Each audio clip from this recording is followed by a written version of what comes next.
Shalom, Brahot, Boker Tov, Shabbat Shalom Lekulam.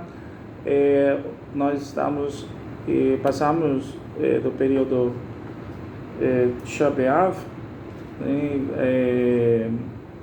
e passamos pelo Shabbat da visão, que é o Shabbat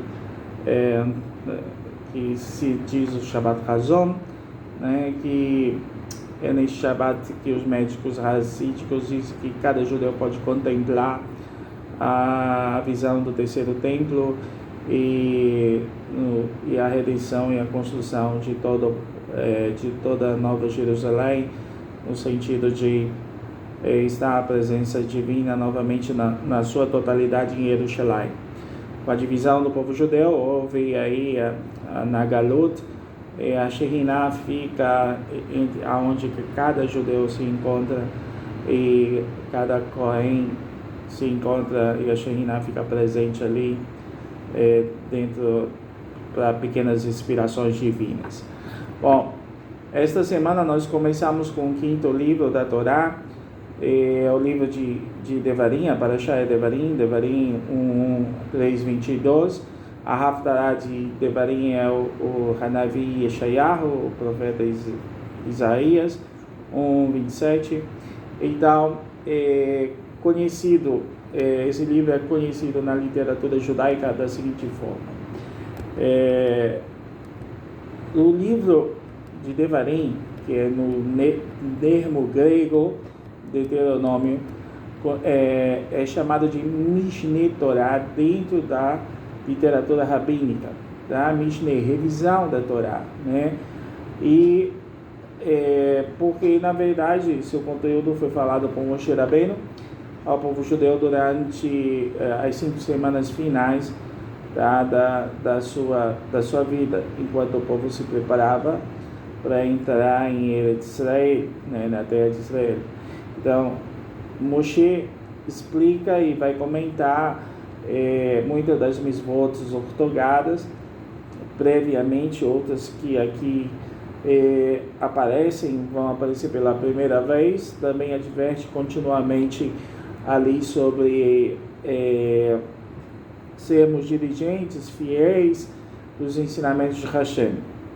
Então, ela é considerada a Mishneh Torah por causa dessa situação aí que nós vamos ter que de revisão, de diligência, de capacidade de observar bem a Torá, evitar que nós venhamos cometer algum erro diante de Hashem, diante dos homens, sermos exemplos.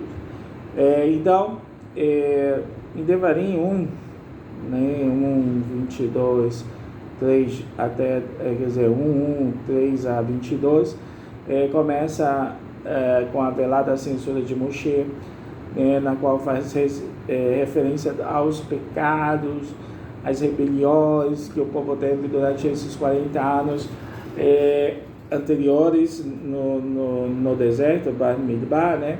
Então, ele vai relatando vários dos incidentes significativos e que ocorreram com o povo Yehudi no deserto, né? Sobre as luzes e sobre as narrativas prévias da Torá. Então, Moshe vai falar da malograda missão dos espiões, né? Enviados para viajar no deserto, para ver, já que tinham voltado um relatório negativo, né, sobre a questão ali da terra prometida, né? Então, que isso vai gerar aí a condenação da nação vagar durante esses 40 anos, né? A geração então do êxodo toda, né, ela morre, para que entre os novos que não participaram desse episódio. Então, Moshe vai então avançando, discute a conquista dos filhos de Israel à margem do leste do Rio Jordão, né? A porção da Torá conclui com as palavras de encorajamento para o sucessor de Moshe Rabbeinu, que é Yehoshua ben Nun, que vai guiar o povo na segunda parte. Bom, o livro de Devarim contém as palavras de Moshe, ali e Deuteronômio, o termo Deuteronômio vem do termo grego de Deuteronomio, que significa segunda lei. Detalhe importante: esses parâmetros de tradução grega, latina, relacionados à Torá, não bate com um significado em hebraico. Então a gente tem que deixar claro aqui que, na verdade, a Torá não significa lei é chok. A Torá, sim, é ciência, instrução e conhecimento, doutrina divina, então não tem nada a ver com lei. 80% da Torá ela é bom senso e 20% aí tem algumas questões de legalidade, mas nada que seja uma coisa tão pesada como pessoas dizem por aí. Então, ali o livro de Devarim, sim, é Mishneh Torah, revisão da Torá. Então, mesmo em cima disso, podemos aí extrair uma lição na inclusão desse quinto livro, conforme relata o Talmud, né? A gente pode lançar um pouco de luz, relacionado a essa situação. Bom, o Talmud enfatiza que quando uma pessoa está revisando algo, deveria fazer isso por 101 vezes. Então, se nós estamos revisando alguma coisa, temos que repetir 101 vezes. Qual a diferença entre 100 e 101, né? Os comentaristas do Talmud, né, explicam que, sob uma observação psicológica, a pessoa revisará um conceito 100 vezes para alcançar um objetivo elevado. A verdadeira revisão é superada pela conquista manifesta da pessoa. Então você tem que, em termos bem simples, 100 é um belo número redondo. Então, revisar 101 vezes demonstra a suprema natureza do caráter da pessoa envolvida, né? Então, ao revisar 100 vezes, já talvez completei minha missão. Mas revisar 101 vezes, no entanto, diz que você está acima de além do que é o chamado do dever. Então, ali nós temos que entender que a revisão da Torá deve ser acima do nosso dever. Revisar, estudar, praticar, ela tem que estar acima do nosso dever, acima da nossa missão. Então, quantas vezes, né, vamos dizer assim, quantas vezes ao final de uma palestra declaramos: poxa, isto foi incrível. Então, pretendo aproveitar, as pessoas podem dizer, pretendo aproveitar essas lições para a minha vida cotidiana. Então, quantas vezes aprendemos algo em uma aula que realmente nos inspira, né? Quantas vezes lemos um artigo sobre as lições da Torá pensando como ele é esclarecedor? Então, porém, apenas um dia depois das lições, inspirações, simplesmente vão desaparecer, né? Então, voltar aos nossos empregos, às rotinas diárias, simplesmente apaga tudo aquilo que aprendemos apenas um dia antes. Então, se pudéssemos separar o curto tempo necessário para revisar, imagine como seria mais duradouro, mais brando o regime de revisão. Podemos usar as lições que aprendemos na aula ou lemos em um livro para elevar-nos a níveis mais altos da compreensão e a prática da Torá, sem ao menos percebermos isso. Então, estudar sempre a Torá é necessário para que ela adentre a nós, que ela venha suprir as nossas necessidades espirituais e que nós possamos compreendê-la de vez, né? E colocar em nossos corações e cumpri-las dia a dia, a todo momento, em toda hora. Então, a revisão ela é importante por causa disso, porque só assistir uma aula ou uma prédica rabínica ou o que seja, isso vai sumir, vai desaparecer no outro dia. Mas se nós pegarmos o que foi ensinado, praticarmos, lermos todo santo dia, né, vamos dizer assim, toda análise declaremos então assim como um ato revisionário da nossa fé, que guarda esses mandamentos. Por isso, quando a Torá diz que a gente tem que ler, né, o Shema, que é um mandamento positivo da Torá, que deve ser cumprido 2 vezes ao dia, pela manhã, na prece de Shaharit, e à noite, pela noite, né? No Arvit e na Kiryat al-Hamaitá, né? Que é lido um pouco do trecho, né? Isso, quando a gente lê isso, sendo lido, né, se torna um ato revisionário da nossa fé. Então, nós vamos estar incutindo o Shema em nossas vidas. Então, o Shema é composto por 3 trechos da Torá, que é o Deuteronômio 6, 4, 9, 11, 13, 21 e número 15, 37 a 41. Então, nós temos 3 trechos que falam sobre o Shema, que é considerado a oração mais sagrada para o povo judeu, por isso deve ser repetido. Então, e devem ser lidos cuidadosamente, sem interrupções, seja por palavras, seja por gestos. Os homens costumam beijar o tzitzit, né, na leitura do Shema de dia. Então, cada vez que menciona essas palavras no meio do 3º parágrafo do Shema, é também a última palavra emet, né? Cobrem os olhos com a mão direita ao recitar o versículo do Shema para maior concentração, né? Ao pronunciar Adonai, né, deve-se ter em mente que Ele é o Eterno e existiu e existirá para todo sempre. Quer dizer, antes de tudo ser criado, Ele está, antes da criação das leis físicas, químicas, matemáticas, filosofias, religiões, era somente Ele na sua total unidade. Quando fala a palavra, o último versículo, né, Echad, composta de 3 letras hebraicas, que deve ser pronunciada com ênfase, Echad, em especial quando se reflete ao significado da primeira letra, vamos dizer, Aleph, com um valor numérico 1, diz respeito a Deus 1. A segunda, Het, com valor numérico 8, significa que Ele é a soberania absoluta sobre o infinito, sobre os seus mundos criados.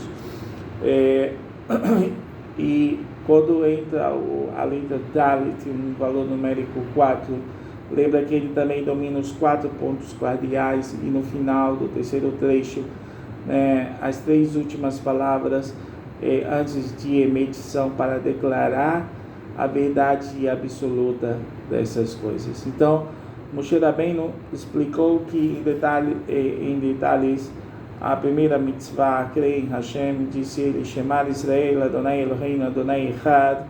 Ouve Israel, o Eterno, nosso Deus, o Eterno é um. Adonai é nosso Deus, Adonai é um. Então, quando pronunciamos este versículo, aceitamos o domínio de Hashem no passado. As nações não conseguiam acreditar que havia um só Deus. Então,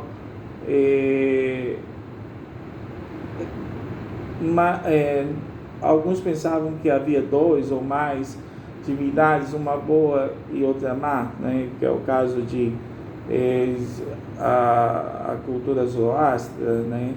E entre outras. Então, sempre tinha uma divindade boa que contrapõe uma ruim. E já Hashem se revela ao povo judeu e diz: não é assim, eu sou o Senhor que tudo cria, e também Ele cria o mal. Então, Ele é a unidade perfeita, sem paralelos, sem nada. Então, o Shema declara isso. Então, hoje, muitas nações não acreditam no único Deus. Atualmente, no Oriente, ainda há povos que adoram ídolos. No mundo ocidental, muitos acreditam em Deus. Ao mesmo tempo, entretanto, convertem a imagens e adoram há ditos santos e outras pessoas que consideram outros seres humanos deuses. Então, algumas pessoas esclarecidas não acreditam de todo a existência de Deus também, mas Moshe ensinou a verdade aos Bnei Israel, aos filhos de Israel. O mundo é governado por um Deus. Ele é tanto um Deus misericordioso como um Deus severo. Então, nossos sábios ordenaram que cada judeu proclamasse a nossa crença, né, pela manhã, pela tarde, pela noite, e declarar isso veemente. Se você olhar, né, o versículo Shema no Sefer Torah ou no Humash, verá que as duas letras desta frase têm um tamanho maior, né? São elas o Ain e o Dalet, né? O Ain, a letra final da palavra Shema, e o Dalet no final de Echad. Então, estas duas letras formam a palavra testemunha, né? Então, vocês, o povo judeu, no caso, são testemunhas que eu sou um, né? Na outorga da Torá, vocês viram claramente que eu sou um, né? O versículo Baruch Kebo Mahutol Leolam Vaed, que é depois que se recita o Shema, né? Que é falado silenciosamente, bendito seja o nome cujo glorioso reino é eterno. Esse passuque, esse versículo não é encontrado na Torá, porque que razão acrescentamos? Quando Moshe foi ao céu, o Shemaim, ouviu os anjos louvarem a Deus, e com estas palavras, então ele decidiu ensiná-las a Bnei Israel, dizei aos filhos de Israel que quando a gente fala, proclama Baruch Kevó, Mahutol, Leolam Vaed, bendito o nome cujo seu glorioso é eterno, fala sobre essa condição aí que se dá à unidade de Hashem, à unicidade, desculpa. Então, as três Pashiot de Shema tem 248 palavras. Quando um judeu reza sozinho, repete as palavras Ani Hashem Elohechem. No final da leitura do Shema, porque os três parágrafos do Shema são mais aquelas três palavras perfazem 248. Então, o corpo de uma pessoa tem 248 partes. Nossos sábios ensinam que se pronunciarmos com cuidado cada uma das 248 palavras do Shema, Deus protege a cada uma das 248 partes do nosso corpo. Então, sempre que rezamos, é importante pronunciar cada palavra. Se apularmos ou pronunciarmos de forma incorreta, principalmente as palavras Deus, né, e Eloheinu, então não estamos rezando devidamente. Quando dizemos Shema, é ainda mais importante pronunciar cada palavra claramente, mesmo que isso leve mais tempo. Então, Verhavatá, o segundo versículo do primeiro parágrafo do Shema, Moshe continuou Verhavatai, Et Hashem Elokecha, Behol Levabehu Rom Nasher Rom Eudeha. Ame a Deus, teu Deus, com todo o coração, com toda a tua alma e com todas as tuas posses. Por que Deus deseja que o amemos? Por quê? Se o amarmos, cumpriremos seus mitzvot muito cuidadosamente. Se você ama a Deus, pensará antes de cada mitzvah, de que maneira posso cumprir melhor esta mitzvah. Abraham, Isaac e Yaakov cumpriram a mitzvah de amar Hashem, da forma em que está ordenada no Shema. Abraham amou a Hashem, a Deus com todo o seu coração. Quando Abraham já era um homem velho, Hashem disse-lhe oferecer seu único filho Isaac em sacrifício. Abraham amava Isaac. Mesmo assim, cumpriu a vontade de Hashem, mostrando a força do seu amor por ele, e da mesma forma somos ordenados a resistir a nossos impulsos e amar a Deus de todo o coração. Yitzhak é um exemplo de alguém que está pronto a oferecer a sua vida a Hashem, concordou em ser sacrificada por Abraham no Monte Moriá. Nós também devemos amar tanto a Hashem que estejamos prontos a renunciar a nossa vida por Ele. Porque Isaac não era uma criança, era um rapaz. Então, por isso, devemos saber que até a nossa vida pode ser sacrificada em função do amor que temos a Hashem. E Jacob, o nosso outro patriarca, o nosso terceiro patriarca, estava pronto a doar toda a sua fortuna a Hashem na casa do seu pai. Jacob aprendeu a amá-lo antes de preocupar-se em enriquecer. O caminho da casa de Labã prometeu dar a Hashem 1/10 de todos os seus posses. Após tornar-se rico na casa de Labã, Jacob deu tudo o que havia a seu irmão Esaú para comprar sua sepultura na gruta de Macpela. Então, Jacob é um exemplo que o amor a Hashem é mais importante do que a riqueza.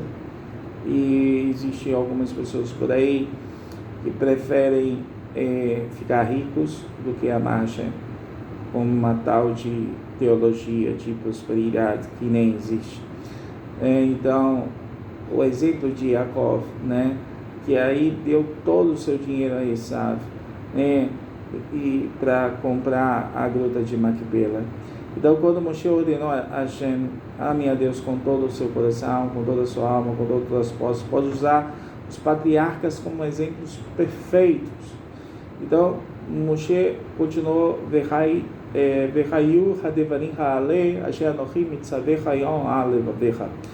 essas palavras que eu te ordeno hoje ficarão sobre o teu coração. Não devem sentir essas palavras, que essas palavras são velhas. Elas devem nós devemos sentir como se tivéssemos recebido ainda hoje no Monte Sinai. Veshinatan levanecha vedebatar bam beshibtecha bevetecha letecha vadere pshpecha vukumecha. Invocarás diligentemente em teus filhos e falarás a respeito deles, estando em casa, andando por teu caminho, e ao te deitares e ao te levantares, fala sobre a Torá mais que sobre qualquer outro assunto. Um pai judeu deve começar a ensinar a Torá aos filhos antes mesmo de começarem a pronunciar suas primeiras palavras. Ensina primeiro este versículo aos filhos. Torá tzivala no Moshe Morashá Kehilat Yaakov. A Torá que Moshe nos ensinou é um legado para a congregação de Jacó. Devarim 33:4. Ensina então o versículo chamado Israel e os outros versículos. Urshkatan leot eliad echad echayul letotafot beinecha.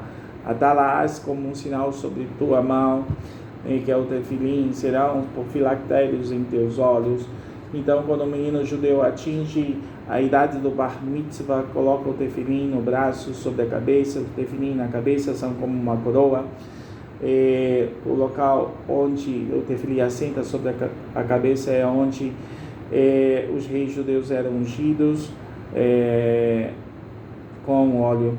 Então, os tefilins são atados à cabeça e o braço com correias de couro, mostra que estamos intimamente atados a Hashem.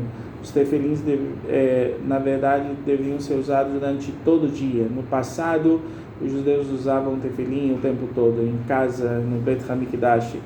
Dizia Rabi Yohanan e Rabi Yehoshua ben Levi, nunca andavam mais que uma curta distância sem usar seus tefilim.